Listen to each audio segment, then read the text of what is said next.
On to our speaker for the evening. Geo Soctomah Neptune grew up in my home community of Wabanaki. Geo is a member of the Passamaquoddy tribe of Indian Township, Maine, a master basket maker, drag queen, activist, educator, now school board member. As a person who identifies as a two-spirit, an indigenous cultural gender role that is sacred blend of both male and female, Geo uses they, them, gender-neutral pronouns. At 4 years old, Geo had already been asking grandmother, Dr. Molly Neptune Parker, a true matriarch of our community, to teach them how to weave baskets. After being told to wait until they were older, Geo was ambitious enough to find another elder that would teach them and presented their grandmother with their first completed basket. Later that year, after turning 5 years old, Geo wove their first basket with their grandmother, beginning a lifelong apprenticeship.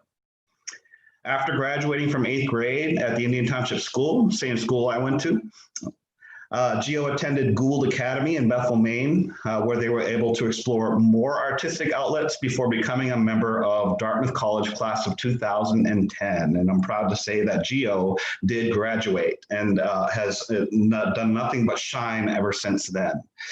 Proficient in Spanish, performing arts major, Geo studied abroad in Barcelona and London during their time at Dartmouth. When Geo graduated from Dartmouth College and returned to the Indian Township Reservation, they began to focus heavily on their weaving and developing their own artistic style, experimenting with their family's signature woven flowers mixed with natural elements of twigs and branches. Geo forming what would eventually be known as their signature sculptural style of whimsical, elegant, traditionally informed basket making. During their time at home, Geo was also the cultural activities coordinator and drama instructor for the Indian Township after school and summer programs, and eventually went on to serve as the unit director for the Passamaquoddy Boys and Girls Club. In 2012, Geo attended the Santa Fe Indian Market for the first time, accepted the position of museum educator at the Abbe Museum, and watched their grandmother receive the National Endowment for the Arts National Heritage Fellowship before moving themselves to Bar Harbor. Living in Bar Harbor, Geo maintained life as a basket maker, actor, drag queen, activist, in addition to serving as museum educator. Participating in Idle No More protests here in Maine, Geo was invited as the first, and you're going to hear a lot of firsts here in this next section, invited as the first Indigenous youth delegate to the World Summit of Nobel Peace Laureates in Cape Town, South Africa in 2014. After attending the summit again in 2015, returning to Barcelona, Geo was then invited to attend a Peace Jam conference in Winchester, England, where they met Rigoberta Menchú, the first and only Indigenous woman to win the Nobel Peace Prize. In 2016, Geo was the first drag queen to on the cover of Native Peoples, once again another first. Native Peoples magazine, where their story featured in the magazine's first official LGBTQ Pride issue. In late 2016, Geo decided to pursue their art and activism full-time, and they now live back in their community at Wabanaki. At home, they're able to spend more time with their apprentice and youngest sister, Emma, who at 13-year-old has won numerous more awards. Not only that, Geo is a teacher of art for free to the younger members of our community. And once again, just recently made history as becoming the first openly transgender elected position in the state of Maine, when my home community, Wabanaki, elected Geo with the highest vote tally of all candidates to that position. So it shows the respect that we all have for Geo. What a special person we have here presenting tonight. So ladies and gentlemen, without further ado, Geo Neptune.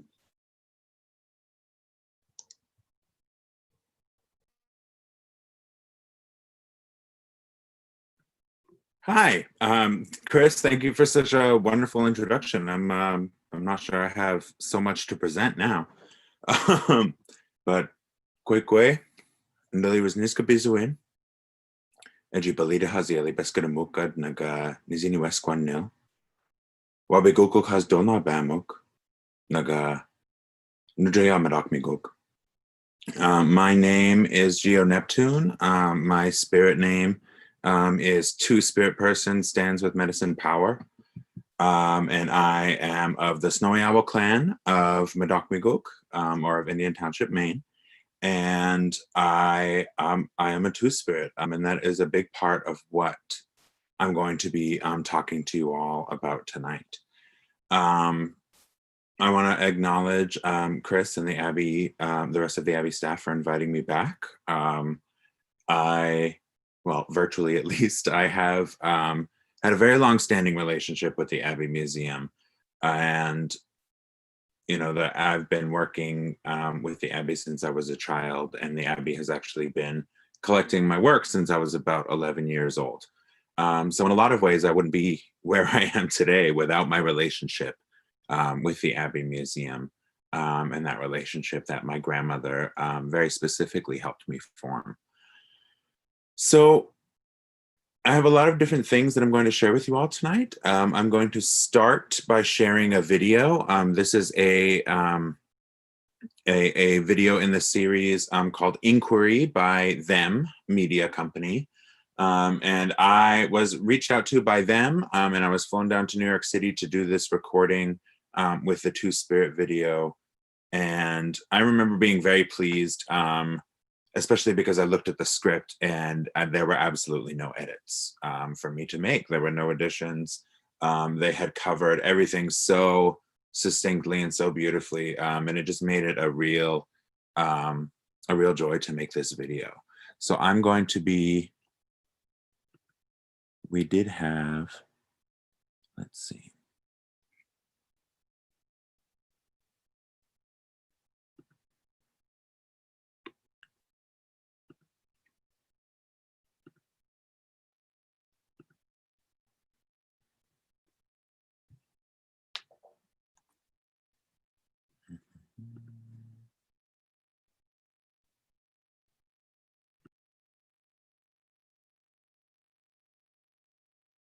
All right, let me just read it really quick. Two-Spirit, one more time. Though the label has only been used since the 90s, the concept of the Two-Spirit is something indigenous groups have identified with for centuries. But what does Two-Spirit actually mean, and where does it come from?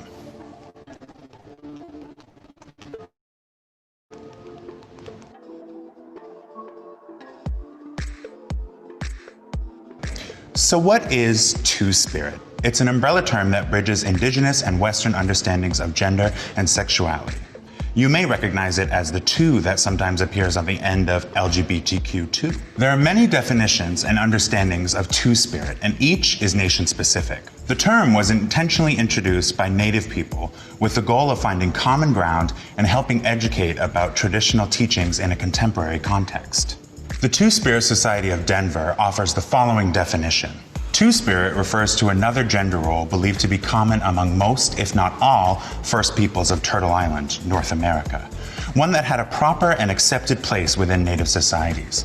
This acceptance was rooted in the spiritual teachings that say all life is sacred. So how did the term Two-Spirit first come about? In 1990, in Winnipeg, Manitoba, Canada, at the 3rd annual Native American Gay and Lesbian Gathering, the term Two-Spirit was proposed and affirmed by consensus. The word was a potential solution to what Native scholars and activists called the problem of naming, or making the many different sexual and gender identities that fall under the Two-Spirit umbrella legible across Native and non-Native cultures alike. For example, to illustrate the diversity of meanings that Two-Spirit contains, consider the following. In Lakota, the word winkte means to be as a woman and refers to two-souled Lakota. Adventure is calling. You may know it as the open road, a weekend getaway, or just Lakota people who transgress boundaries of gender from what may be considered male to female. In Diné, Nadlehe means those who transform and refers to one of 4 separate genders: masculine-feminine, masculine-masculine, feminine-masculine, and feminine-feminine. Each gender has its own word in the Diné language. And those are just 2 nation-specific examples. There are so many more. Each nation's understanding of gender and sexual diversity is different and grounded in specific spiritual beliefs. Although all nations don't have a concept of two-spirit people, across those indigenous nations that do, two-spirit people were historically held in high regard and often considered sacred or divine, holding important positions like matchmakers, medicine people, or warriors on the front lines of battle.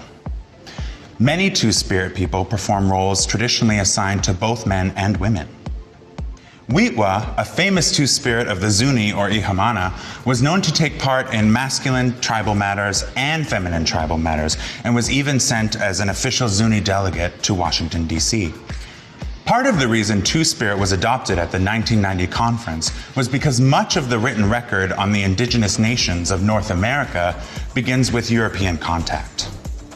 For instance, the writings of Jesuit priests from the 1600s contain references to berdaches, which means kept boy in French, to refer to those who embodied both male and female genders. These writings often focus negatively on perceived cross-dressing among the Anishinaabe. The term is not only inaccurate in that it projects a European understanding of gender, but is widely considered pejorative by natives. Two-Spirit was an attempt at self-determination across linguistic barriers, because the existing language, foreign and imposed violently on the indigenous peoples of North America, was both offensive and deeply colonial in its gaze. European colonizers imposed homophobia, rigid binary gender roles, and misogyny under the guise of civilizing indigenous people through the Christian tradition in residential schools and beyond. As a result, indigenous people were robbed not only of their land, but of their spiritual traditions and way of life regarding two-spirit people. Many nations came to forbid and punish two-spirit unions and self-expression. As recently as 2004, Kathy Reynolds and Dawn McKinley, two Cherokee women in Tulsa, Oklahoma, attempted to marry under tribal law, setting off a convoluted legal battle with serious political and social implications. The two were thrust into the spotlight against their wishes and became instant public symbols of the battle for two-spirit rights under tribal law. The Cherokee tribe is the second largest in the US. Although they were granted the right to marry, the decision to issue them a marriage license was soon challenged and led to a tribal law declaring that a union was to be between a man and a woman. Eventually, in 2016, the law was overturned. By that time, a wider cultural shift had taken place, both outside of and within the Cherokee Nation. In recent years, many Native people are returning to their two-spirit traditions as a way to heal from the injustices the American colonial project has visited upon their ancestors and traditions. In 2011, the first known U.S. two-spirit powwow was organized by the Bay Area American Indian Two-Spirits. Since then, powwows honoring two-spirits have been held in Montana and Kansas. And in March of 2017, the largest powwow in the US, the Gathering of Nations, honored two-spirit people during its grand entry. Two-spirit identity is resilient and precious. It has survived centuries of colonial violence and prejudice. These sacred ways of knowing live on amongst Native youth seeking to know more about themselves, elders who have kept the traditions alive in spite of the odds, and anyone in between. It should go without saying, but two-spirit is not a poetic way for non-native LGBTQ people to express themselves. We're looking at you, Jason Mraz. It is, however, a sacred tradition among the first peoples of this land we call Turtle Island that all of its inhabitants should know about and respect. If you're ordering McDonald's. That message brought to you by McDonald's, apparently. Okay, so I really wanted to show that video first because I think it gives a really a firm base to start from, and it really kind of lays the groundwork for the rest of my presentation, and makes it a little bit easier to cover a lot of things in a very short amount of time. So I am now going to, so far so good with screen sharing.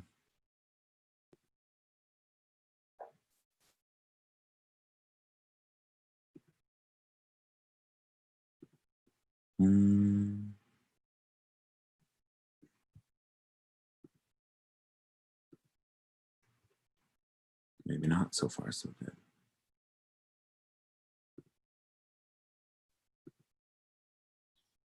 Here we go.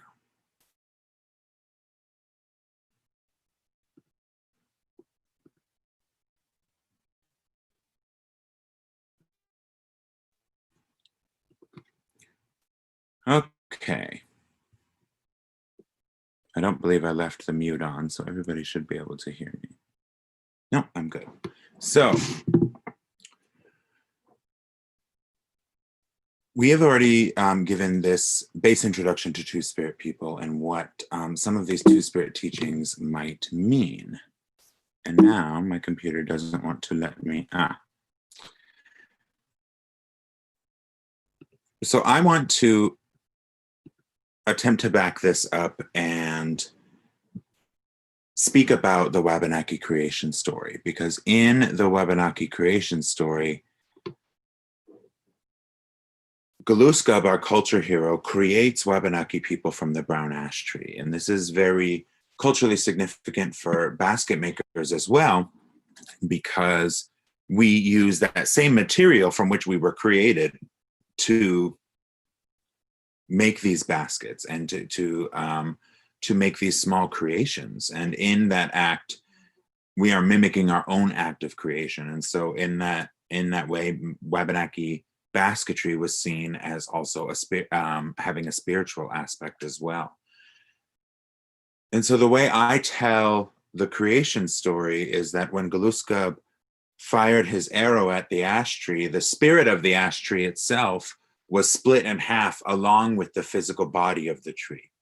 And when that tree split in half and the spirit split in half, Gluskab went up and spoke to both of those spirits that were once united as one and were now two separate beings, two separate energies. And so Gluskab offered this trade. He offered to give them the gift of life, to transform them into Bamausu Inawog, into people that into those that would walk the surface. And in order for this agreement to be made, the spirits needed to promise to be stewards of this place, to be stewards of the Dawnland. And as stewards of the Dawnland, they would have to take care of the land, take care of the water, and to care for all of the creatures that came here and all of the other people that would eventually come here to live. And also to teach their children and their great-grandchildren the same. So those spirits that lived, or that were originally the one spirit of the ash tree, they both agreed. They agreed to keep this promise. And so Gluskab transformed them into Bamausu Inawog. He gave them the breath of life, and they stepped forward from the ash tree as the first Wabanaki woman and the first Wabanaki man side by side. And as they poured out of the tree, more women and men and even young children, young boys and girls came out of the tree behind them. And as I have been telling the story in the past, and I have an addendum to this story that I'm going to be adding later on at this, during this presentation, is that Gelwazid, the creator, who had sent Gluskab here, was watching from Spunkik, from the heavens, and took those last remaining essences of either half of that spirit, because there wasn't quite enough left in either side of the tree to make two whole new people. Gelwazid took those essences and recombined them. He took the essence from the side of the tree where all the men came from, and he took the essence from the side of the tree where all of the women came from, and he recombined them into one spirit, back into that original ash tree spirit, in order to remind Wabanaki people where it is that we came from, and what it is that is the role of that two-spirit, to stand in between Wabanaki people and that spirit world, and stand in between Wabanaki people and our own creation, so that we are able to show people the way back.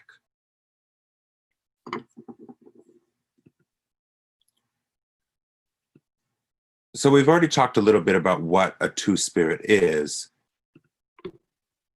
And the Indian Health Services identifies 4 common traits among two-spirit traditions, and they're divided it into specialized work roles, gender variation, spiritual sanction, and same-sex relations. And there is the IHS link there that you can find the description about two-spirits. But I made this Venn diagram because I have often caught trying to define two-spirit, as I discussed in the video, using language that isn't quite adequate. So I wanted to make this visual using the language so that I can really emphasize that two-spirit identity is highly intersectional. And if you try to take away one of those spheres that encompasses being a two-spirit, then you are losing a major part of what two-spirit actually means. There is a lot of debate around whether two-spirit should be included in the greater LGBTQ intersex and ACE acronym, primarily because LGBTQ and all of those other terms, LGBTQ plus, come from Western colonization. However, there's also that concept that it is meant to bridge these two concepts in order to help better understand them, in order to bridge Western concepts and indigenous concepts. But I am noticing that with this debate that two-spirit should or shouldn't be included along with the LGBTQIA+ acronym, I am noticing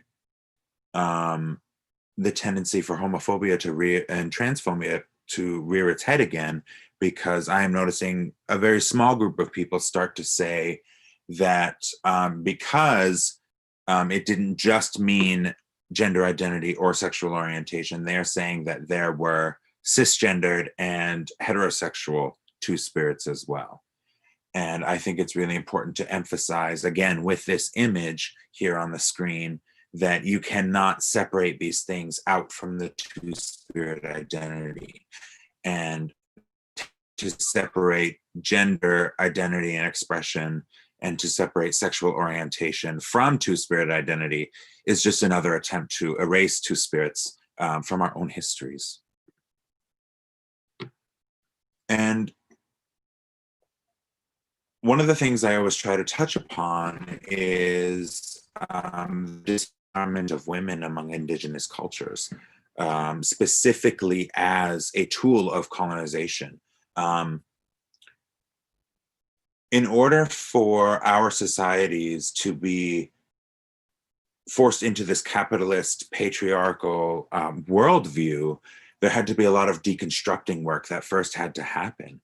And that deconstructing work was primarily focusing on removing women from positions of power within indigenous cultures and removing those matriarchs and literally toppling that matriarchal system that governed our way of life and our worldviews for so long. So in order to convert to this mythology, these Christian mythologies and these Catholic ideologies, that disempowerment of women had to happen as well. And so one of the very earliest ways they were able to start that disempowerment is by wiping out the people in between. As was already discussed in the video, two-spirits were often seen as not only just matchmakers, but intermediaries between the men and the women and performing both duties. So when there were disagreements between the men and the women of the tribe, two-spirits were often the ones to be the moderators and to be those discussion generators and to help find those solutions when those problems arose. So one of the easiest ways to start this disempowerment of women was to quite literally exterminate two-spirits and two-spirit traditions and wipe them out from history. Because if you can take out that mediary in between, that person who is in that intermediary position, it's going to be much easier to turn those other two sides against each other and complete that work that is colonization.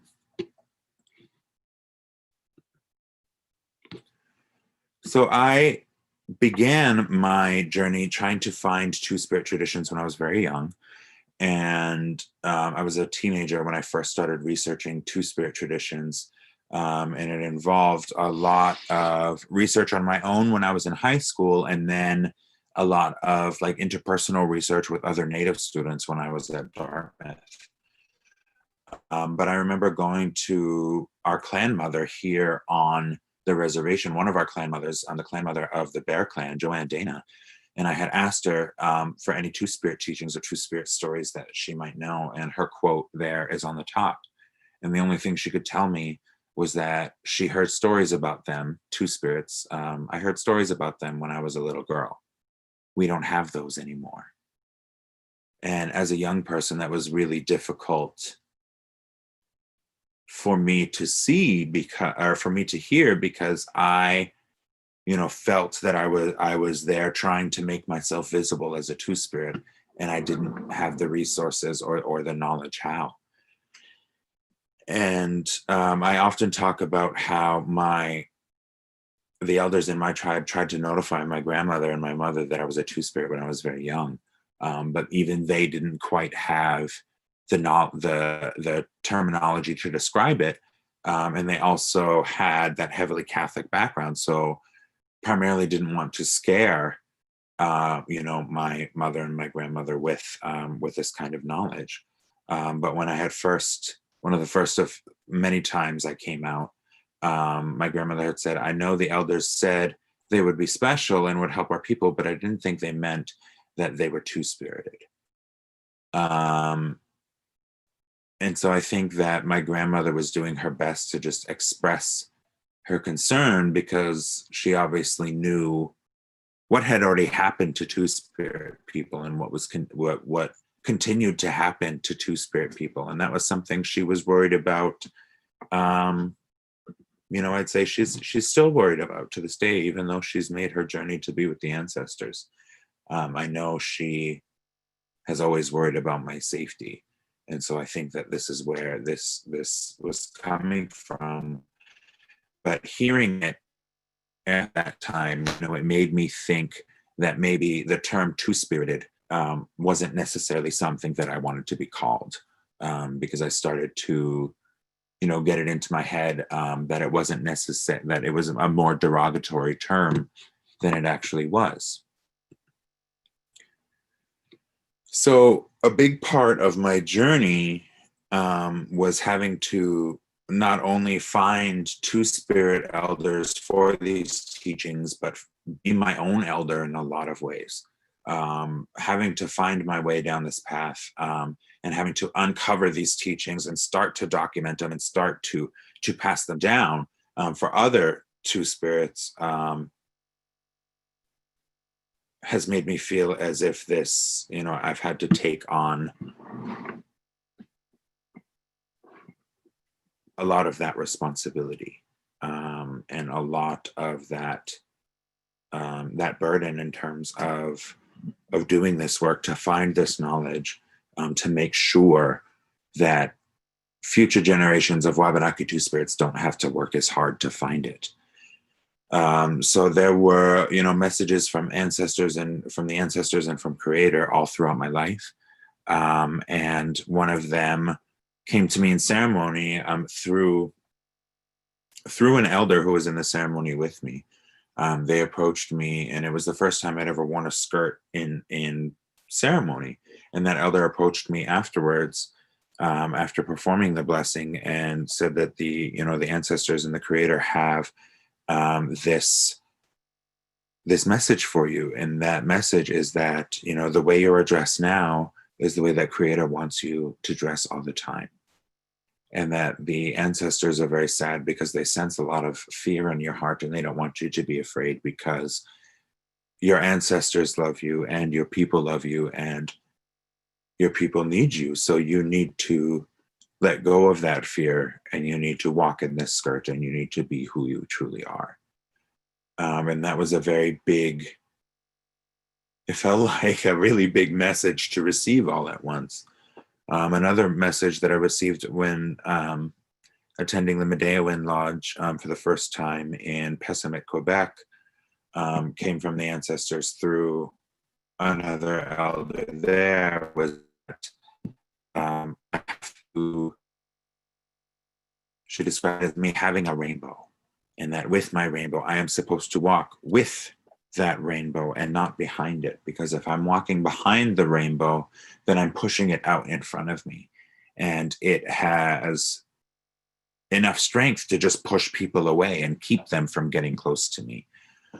But if I am able to find the balance to be able to walk with that rainbow instead of behind it, then it will work the opposite, and it will actually draw people in, and it will bring that that two-spirit medicine that is meant to help them.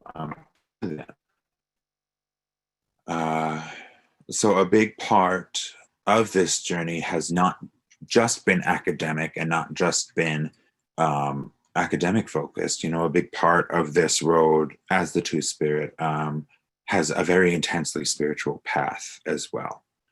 And that last line there is just reiterating that a big reason I'm doing this is to find these traditions, to find these ceremonies, to find these stories, and to have them ready, to have that bundle ready for the next generation of two spirits. And this is so important to me because suicide is actually the second leading cause of death in Indigenous youth ages 5 to 24. And LGBTQ youth are 5 times as likely to attempt suicide than heterosexual youth. And I think that this is something that I can directly work against by being openly two-spirit within my own community. So you might be wondering what it is that you can do as either as a non-Indigenous person can do, or even as someone who isn't a two-spirit can do. It is very important to use trans and gender variant people's names.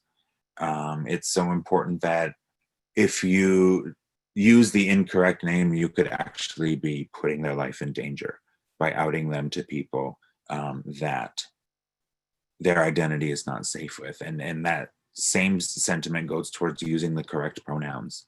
And it is not a matter of preference, it's a matter of using the correct pronouns, not their preferred pronouns. So using somebody's pronouns is not only a way to respect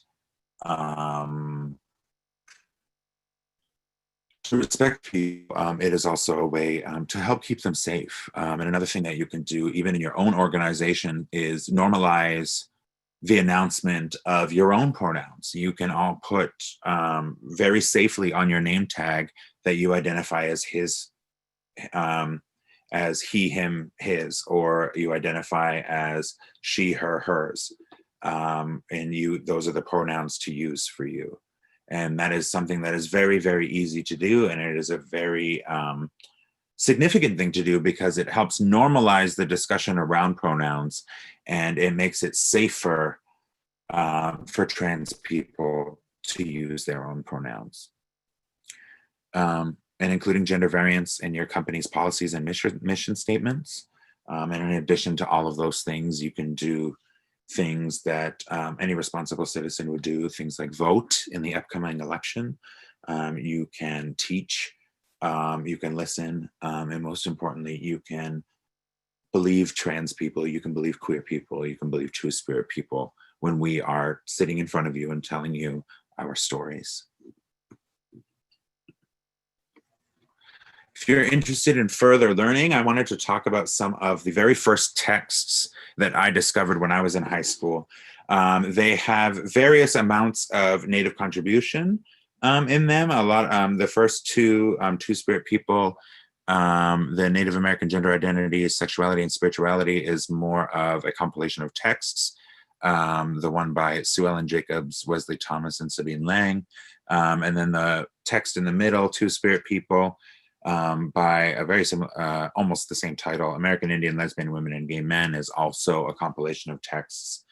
And these were very influential for me starting my path, finding two-spirit teachings and learning about two-spirit teachings. So that's why I wanted to share these two texts, and also The Zuni Man Woman by Will Roscoe. Though Will Roscoe, as far as I know, is a non-Indigenous author. At least in my opinion, he does a pretty good job at reserving his own judgment on Wigwa and just documenting the events of his life. And there are definitely points in the book where you can argue against that. But I wanted to make sure I included this book because when I first read this book as a teenager, it was a mixture of excitement and a mixture of dread because, you know, I was thinking about what it would be like to live and present this way in a contemporary context. And, you know, in retrospect, I realize now that my ancestors were telling me that this was something, like this was my future. I was looking at this example from the past as a way of building my own future. And so that's why I included that text. But there are many other texts by Two-Spirit people. Now it is not just white anthropologists that write about Two-Spirit anymore, which I'm very thankful for. So I really encourage you to do some of your own research and find some of these other texts coming out by contemporary Two-Spirit people. But these are a really good introduction to finding some of these writings. The other text that I want to introduce, even though I haven't finished it, is Mi'kmaq Bowenok, sorry, I didn't pronounce that right, Mi'kmaq Bowenok, Two-Spirit Medicine, Sexuality and Gender Variance, Spirituality and Culture. And this is by Dr. Joseph Randolph Bowers and Elder Daniel, Dr. Daniel and Paul. And this is the first text of its kind that I know of to specifically talk about and document Wabanaki Two-Spirit practices. And it is such a joy to be able to read some of these teachings that I was able to find in ceremony as a teenager and as an adult, but find them in a place, such a concrete place, such as this text. And this ties me back to the addendum to the creation story that I wanted to add. And I probably should have looked for the passage before I started my presentation. So this, it's actually right here, perfect. This addendum to the creation story is really going to change not just the way that I tell the creation story, but the way I think other storytellers in Wabanaki culture are going to tell our stories, because it is so significant and shifting of almost our worldview, primarily because it does such a concrete job of removing these colonial influences, these Christian and Catholic influences, and recentering the Two-Spirit as an integral part of our societies alongside men, women, elders, and children. So as part of this passage goes, is that women are the first medicine. Men are the second medicine. Women nurturing and becoming masculine in spirit are the third medicine. Men nurturing and becoming feminine in spirit are the fourth medicine. Women living women may be a fifth. Women loving women may be a fifth. Men loving men a sixth. And Two-Spirit beings a seventh medicine. The highest or more complete medicine way is combining and transcending the basic energies of existence within one being, a learning that seems to happen over many skin times. In the utmost simplicity, loving kindness and the basic human capacity to love another being is truly at the heart of all sacred medicine. The seven medicine Two-Spirit teachings is quite important to ponder. Another passage in this book talks specifically about Galuskab and his family representing the four most integral parts of Wabanaki society, the four groups of people within Wabanaki society that are meant to remain in balance with one another in order to keep our societies going. And those four people are represented by Galuskab. his nephew, his mother, and his grandmother. So with his grandmother, we have our elder teachings. With Gluskab's nephew, we have both our children's teachings and incorporated into that as men's teachings.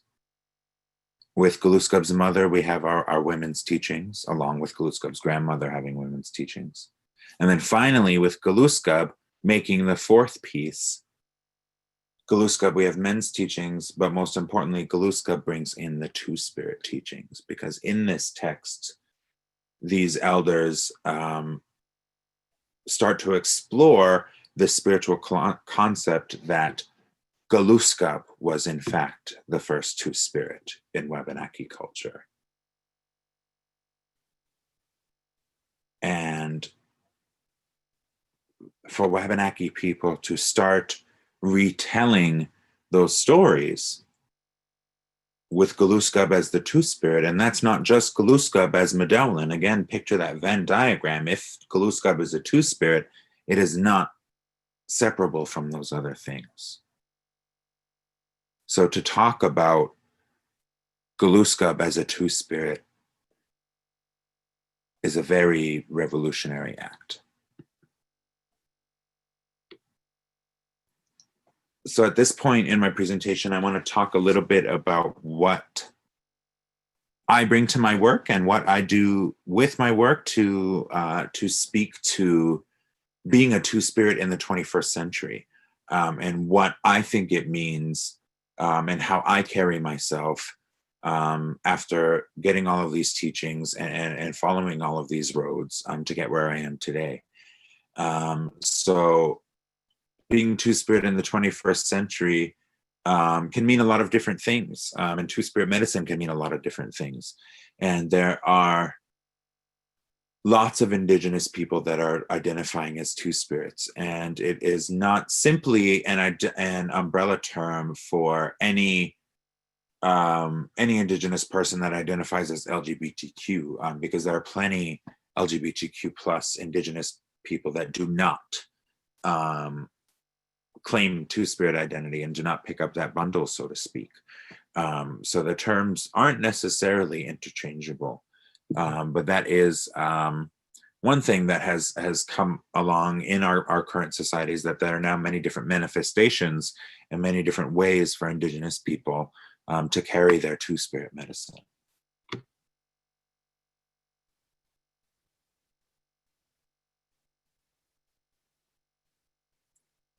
This is me and my grandmother.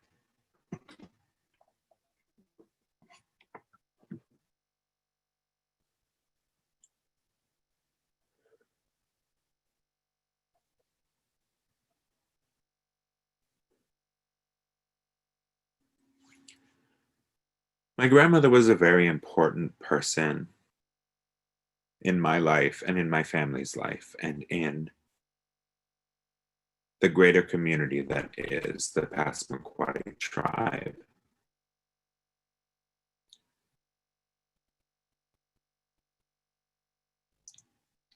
And she really did take it upon herself to listen to those elders that told her that she needed to look out for me and make sure that I was going to be okay.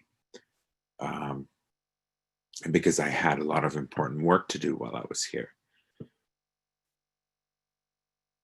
And as you know, I started making baskets with my grandmother when I was 4 years old, and I insisted on her teaching me, and she insisted that I wait until I was older. So I went and found another elder to teach me instead.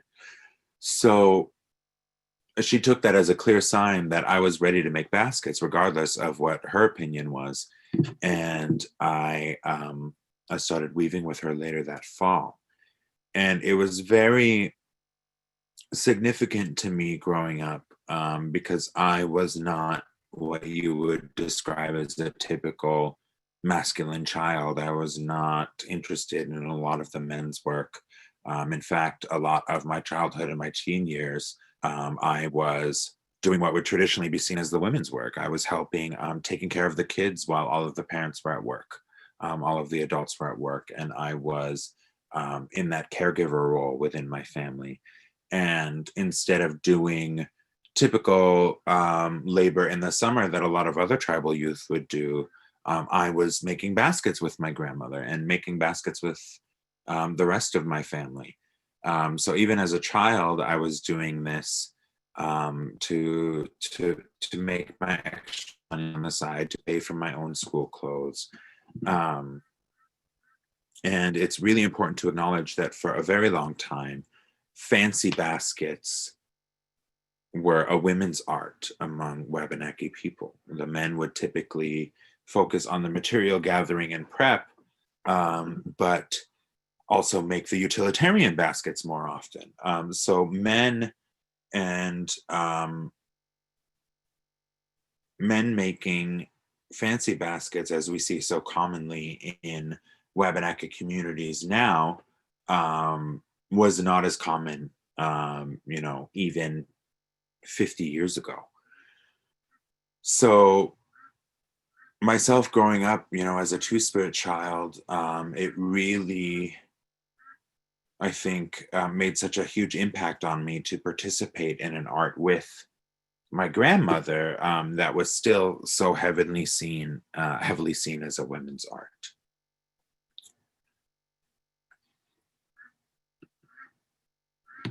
These are my very first baskets. On the left is the basket that I made at summer camp without my grandmother. For those of you who know your basket makers, I made that with my Auntie Duzlin.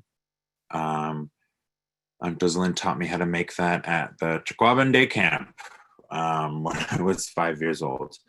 And then my little red candy basket on the right is the first basket that I ever made with my grandmother, slightly later that season. And I remember after having the basket finished, thinking that it was just too plain. Now I would say that it wasn't quite Geo enough. So I distinctly remember waiting for my grandmother to go to the bathroom, because if she caught me, I would be in a lot of trouble. So I was hiding my rose art crayons. I hated that they were rose art crayons because they never colored properly. I much preferred Crayola. But I had rose art crayons in my hand, and I waited for her to go to the bathroom. Then I snagged my basket and I ran into the corner and I started drawing all of those shapes that you can still see in crayon on that image. I really wanted to draw double curves. I remember having that thought, but I didn't know how to draw double curves. So I stuck to, Lucky Charm shapes, which was fine in a pinch in my in my 5-year-old worldview. And my grandmother was so mad at me for coloring on my own basket like that and doing all of those crayon markings. And I thought it looked much better when I was finished. I thought it was a much better expression of my own creativity. And I think it really kind of set the tone for me and my grandmother's relationship, especially when we were making baskets together, because I was always doing things that she thought were, for lack of a better word, crazy, that she thought were totally out of this world and totally strange for me to do. And I love doing that. And that is a big part of, who I eventually became as a basket maker. A lot of what I do as a basket maker is taking inspiration from traditional baskets and putting my own spin on them. So on the left is my grandmother's signature strawberry basket. That is made on a mold that was handed down to her from her grandmother, Kate Newell. And she believed it actually went farther back in her family than her own grandmother. But that is her signature strawberry. And when I was very early on in my basket making career, I realized I had never made a red strawberry. And so I kind of held on to this image that I was never going to until my grandmother passed that mold on to me. Because, until it was my turn to carry on the tradition of that specific red strawberry, I was still the ripening strawberry. I was still growing. She was the master and I was the apprentice. So that dipped gradient technique is one that catches a lot of attention. It is probably my most popular basket, that's that miniature strawberry there. And I first saw the technique with my grandmother dipping flowers. She was dipping the tips of her flowers in different colors. I also saw a similar technique done by Geraldine Thoma, who would dip her flowers. And finally, I give credit to Paula Thorne for doing dipped gradients on her radishes. So I, took that inspiration from all of those different sources and kind of combine different colors to see how close to a ripe strawberry I could actually get.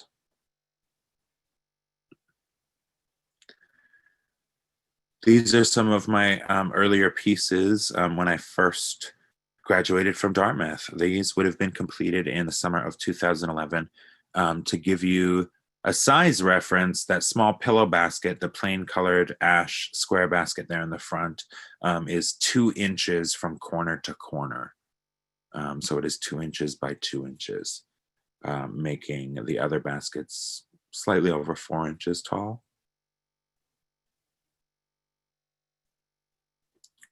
This was my variation of a traditional Wabanaki sewing kit. It would have traditionally been made as a sweetgrass flat, but I kind of added some of my own swirls and whirls to it, kind of experimenting with the typical braided sweetgrass weave. And also included in this basket, you can see there is a pin cushion and a scissor fob, a scissor protector to hold these different pieces. Those are, again, one of my strawberries next to what I call, I guess the purple one would be a blackberry, and then my blue and other crazy colors that I sometimes experiment with, I call them my extraordiberries. And my rainbow corn basket there is the bottom of the basket, not including the husks, is 6 inches tall, 6 inches long. So the entire corn basket is about 12 inches long, to give you a size reference. And that corn basket was really significant for me because, in my mind, it was the very first gay basket I had ever made. And it was extremely bright colored. It was very out there. It was very phallic. It was very clearly a queer symbol for me. And I put it out there, and it was, I would say, one of the landmarks of my career, because it not only got turned into t-shirts, it's been turned into enamel pens, it's been featured as signature images on LGBTQ and Two-Spirit publications all over the country. It was the signature image at the Idle Jorg Indian market when I went a few years ago. So my corn, as I call it, well, the Passamaquoddy word for corn is bieskman. So I titled this piece Biaskaman, or in English, gaze, G-A-I-Z-E. And I'm so glad I made it, because it really convinced me to just start letting go, and to stop being afraid to make the baskets that I really wanted to make. So this basket went to a private collector. So I haven't seen it. I have made a few different versions of it since then, but even if I try to replicate it, they all come out a little different because I don't have a set pattern for that corn. So however I do the gradient between the colors always comes out slightly differently. This is another basket that I made a little bit more recently. This was made in 2017 and is a storytelling basket. I wanted to depict the story of Abikjilu capturing the sun, specifically when Abikjilu tied the sunbird up and pushed her into a ravine so that she couldn't open her wings to release the sunlight anymore. So Guluskab had to rescue her from the ravine, but trying to untie the straps was only able to free one of Gisus's wings. So now she has to stand on top of her mountain with one wing extended and the other wing always tied down. And she slowly turns so that half the world can have daylight and the other half can be in darkness. So you can see these, both of these images are either side of the basket. One side representing the daylight side, with Gisus's wing openly extended and light coming out from underneath it. And then to the right, you see the night side, where Gisus's wing is bound to her side, so no light can come out from underneath. This piece is currently in the permanent collections at the Idle Museum. It was another, I would say, landmark piece of my career. I took techniques taught to me by my grandmother and by Elder Fred Tolma from the Maliseet community, from the Wastukuk, and to make this piece. And this piece was made, I made this piece as a memorial piece. It was finished just before the 1-year anniversary of the Pulse Orlando massacre. And I wanted to make a piece that was kind of describing how I felt as an Indigenous person at that time, and as a queer person at that time. And I had also just come out as transgender and non-binary. So I made this piece with that little chickadee that you see on the cover there holding her birch bark gutkuk. And she carries a piece, a bowl full of bear soup to all of those spirits that made their journey from the Pulse Orlando massacre, to not only nourish them, but to nourish everybody else who was still feeling that heaviness. This piece was called Biluabid, the Powerful One. I wanted to make a piece in honor of the missing and murdered Indigenous women, girls, and Two Spirits. And I also wanted to make a piece that was, for lack of a better term, a self-portrait. This cap that she is wearing is not the typical women's peaked cap, but is a typical hunter's cap in a lot of communities. And in the Passamaquoddy community specifically, it was seen as a shaman's cap. And by having the shaman's cap, the only person I had ever seen wear this cap as a child growing up was a Two-Spirit elder in Zipaik, a Two-Spirit woman. So she would wear the men's cap, and I wanted to wear it because it as this doll, because it was so distinctly a men's image for our community. But she is wearing very traditionally women's regalia, and she is made from hand-tanned deerskin and hand-dyed deerskin as well, using cochineal extract. And you can see a little tiny woven bird perched on her hand, her little spirit helper there. And in our stories, it said that Zigilian, the hummingbird, well, that's what my grandmother said. Alamusid would be the other word that people use. Alamusid, the hummingbird, could fly so fast that they could move back and forth between the spirit world and the physical world. And Alamusid was also the only animal in all of creation that could speak every single language of all of the other animals. It could speak to every being in creation, not just the animals. So Alamusid was known for being able to speak all of those different tongues and to be able to communicate in between so many different worlds. And she is actually a functioning basket. That base that you see is about 8 inches across, and she lifts right off the top. Another big part of what I do as a two-spirit, and for a long time, was focused on doing drag as an art form, and I still do a lot of drag. Maybe not so much during the pandemic. It's gone towards a little bit more video creation, which I have some to show for you. But a big part of who I wanted to be as a drag queen, as a drag artist, was somebody who you would know was indigenous when they walked out on that stage. I didn't want to necessarily adopt all of the other fashion trends and totally assimilate into this Western idea of beauty that is perpetuated through a lot of drag cultures. It was really important for me to wear native fashion and to wear native accessories because I hadn't seen other people do it as of yet. And now, thanks to social media and kind of the normalization of drag through RuPaul's Drag Race, we're seeing a lot more native and indigenous queens represent their culture through their drag. So these were for, I don't know if I can go back.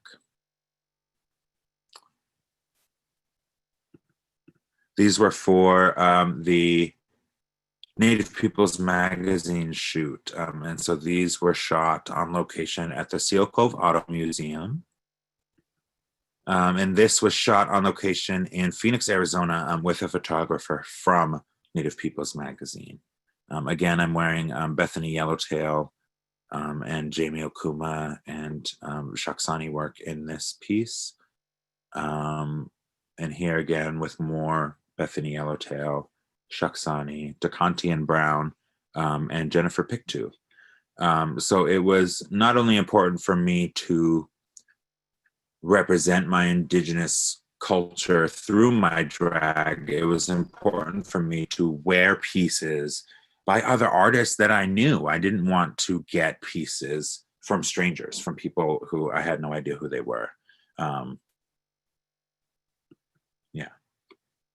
So this is a more recent piece with my drag as it exists now and most recently. I've definitely gone through a few transformations with my look and a few different experimentations. And now I think I've settled on a look that really works for me and for my art. So this is kind of how I bring my two-spirit identity back into my drag now, by kind of rocking this scalp lock, this traditional Eastern men's haircut, even if I'm in full drag. I do still wear hair occasionally, but it's just not as often. So I'm going to play a song for you all, but I have a couple of other videos that I want to play first. So I'm going to have to click stop share now. So these videos, and there is, I didn't give Chris a heads up, there is going to be a language content warning. There are a couple of curse words. I guarantee it's nothing nobody has heard before. But with modern music and some of these things, some of these art pieces coming up, I think it's really important not to censor that kind of self-expression. And I promise it is nothing horribly graphic, but if you are sensitive to that language, this is your opportunity to mute me so that you can just watch the video. You don't have to listen to the music if you don't want to. But these are about 15-second clips. If any of you have kids, you'll know these as TikToks. And I am going to share. This is my very first TikTok. Okay. Oh.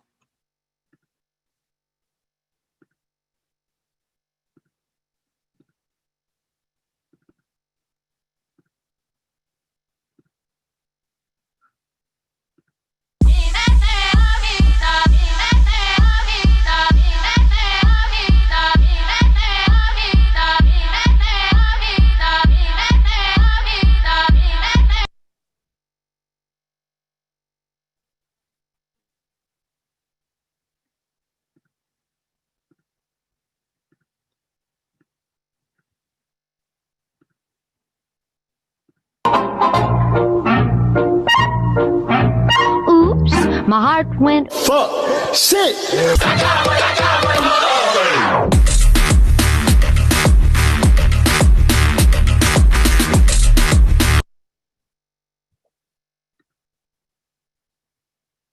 We have one more.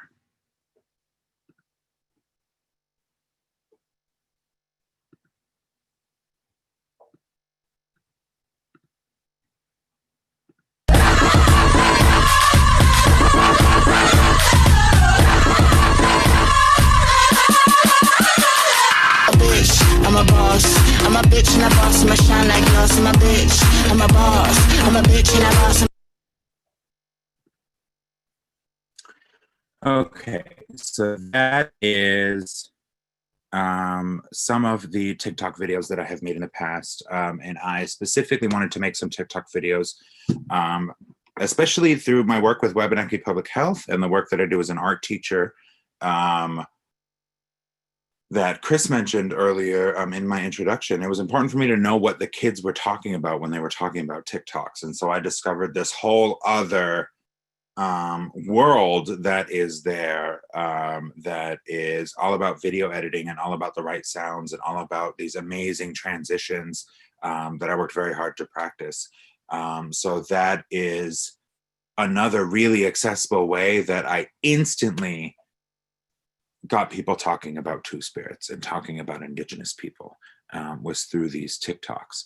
So I am just at about the end of my presentation here. I have one song that I want to play for you all, and I'm going to share this screen one more time, because this is my first single that I have produced and written, and is now available on all streaming platforms. You can find it on Spotify, you can find it on YouTube, Apple Music, iTunes. It's on TikTok as well. So there is the link to the left, and then it is listed under my name, Geo Neptune, and the title of this track is Passamaquoddy. And I took two different tracks that I recorded, two traditional Wabanaki songs that you will recognize if you are at all familiar with Passamaquoddy music. And so as this song is playing, there will be your opportunity to send in any questions that you might have for me to the moderators. And right after the song, I'm going to start answering some questions. So I hope you all enjoy.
Ciao, taho.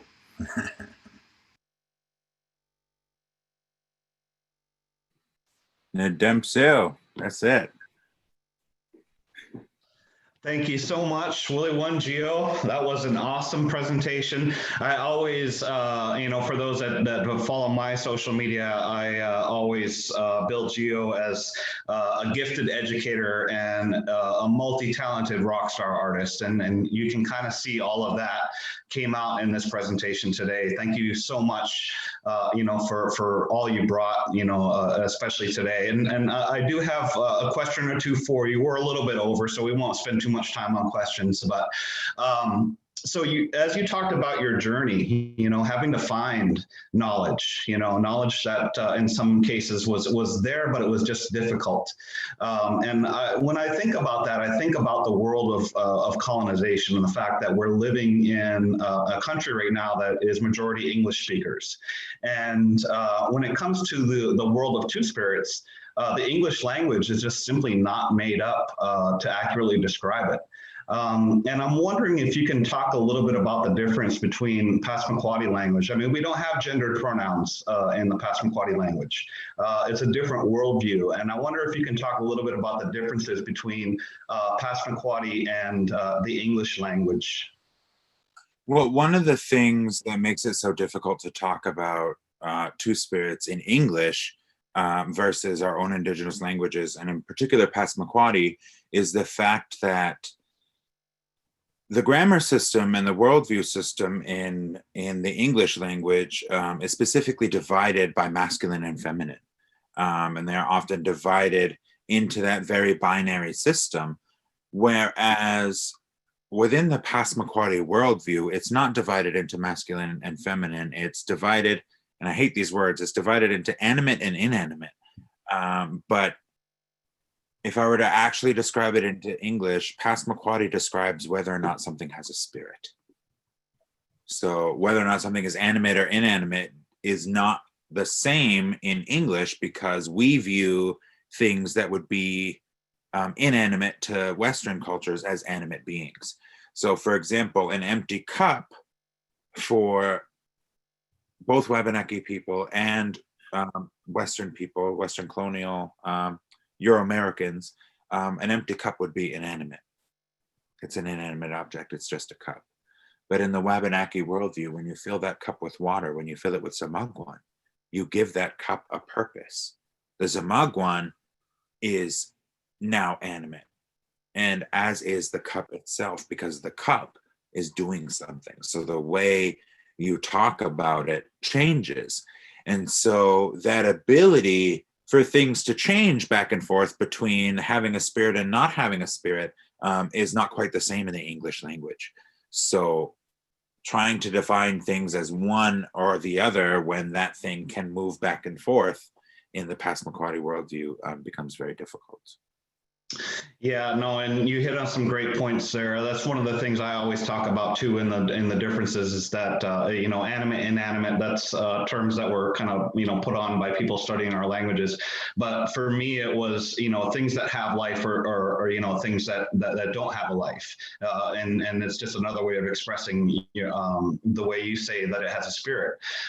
It's the exact same thing. And so we're one of the things I would always want to remind our audience is that when we're talking about indigenizing concepts and we do it in the English language, there's forever going to be a shortcoming. We're never going to fully be able to translate it across. But one of the gifts that we have is that we have Geo, who has spent time in both worlds and has been able to bridge this gap. Your goal of being an example and a positive example for other two-spirit individuals to follow, I think, is being showcased here today. It's a wonderful thing what you're able to teach. Because culturally, this goes back, as you were talking about Joanna, I was thinking, her generation, my father's generation, that generation grew up speaking Passamaquoddy first.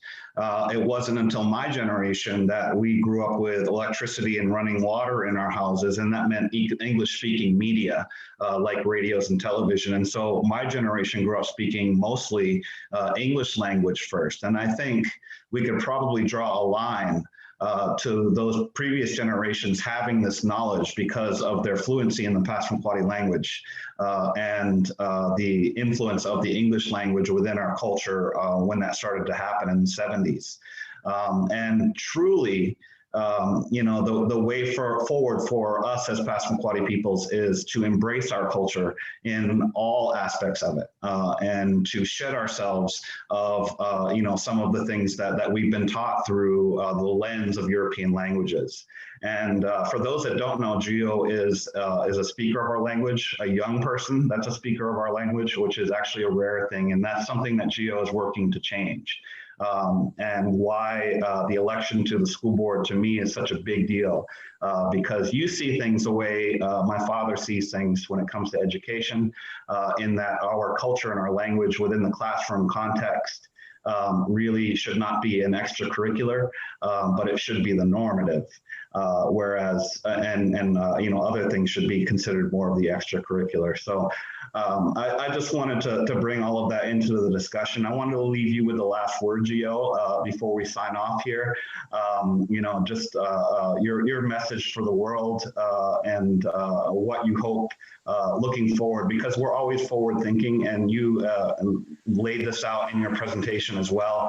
We think of the generations that follow us afterwards. I grew up with Duzlin, Zabed, Lily Gabriel as card playing friends of my grandmother Adelaide. So I saw them every weekend. They were my buddies. I loved them. The knowledge of that generation, I was able to absorb some of it myself. So I just want to give you the last word on the look forward. Where do we go from here, and what can we expect from you in the near future? Well, I guess one of the last things to say is that the cultural landscape of Wabanaki people is going to be a very different one in as short as 20 years. If all of us keep working on this path and keep doing this, within 20 years, maybe even 30 years, we will have Wabanaki children that speak their language as their first language. We will have Wabanaki children that know their songs, that know their prayers, that know their ceremonies, and know their stories. Beautiful. And that's right where we should be. I always tell people that the work that we're all engaged in as educators, especially as Passamaquoddy educators, we may not see the full goal that we imagine within our head, but it doesn't mean that we don't do the work. Because those generations that are watching us right now, they're children, they're paying attention, and you set the greatest example. So, Willie One Geo, thank you for joining us. Ladies and gentlemen, this ends our 2020 Abbe Museum annual meeting. It's been a very special night for all of us here. I hope you learned a lot. We do have one comment in the chat. Question for Geo: are your baskets available in any galleries? Museums are your pieces in? I probably should have gave you a chance to sell yourself a little bit on where your baskets are. But yeah, we do have one question for you to answer before we go. Right now, the only place that might have some of my work would probably either be the Abbe Museum, home and away gallery, or island artisans in Bar Harbor. However, and this is my official announcement to other gallery owners, I'm not okay with the price of my artwork being constantly driven up and me having no control over it. So I will be very much changing the way that I work with galleries in the future. Because it is a very colonial model, and it is one that I feel takes advantage of artists, and it's not one that I'm going to participate in anymore. And thanks to social media, I don't have to. So if you are looking to get my work, your best chance is going to be to come and get it from me directly. I'm going to be doing a lot of virtual sales and hopefully launching my own website very soon. And we hope to see you in future Abbe Museum Indian markets at some point when we get to finally have live meetings again. It would be great to have you back, of course, as always. You are always welcome with us here. The Abbe Museum family is big fans of yours, Geo. Good night, everybody. Thank you so much for joining us. And that ends our annual meeting for the Abbe Museum.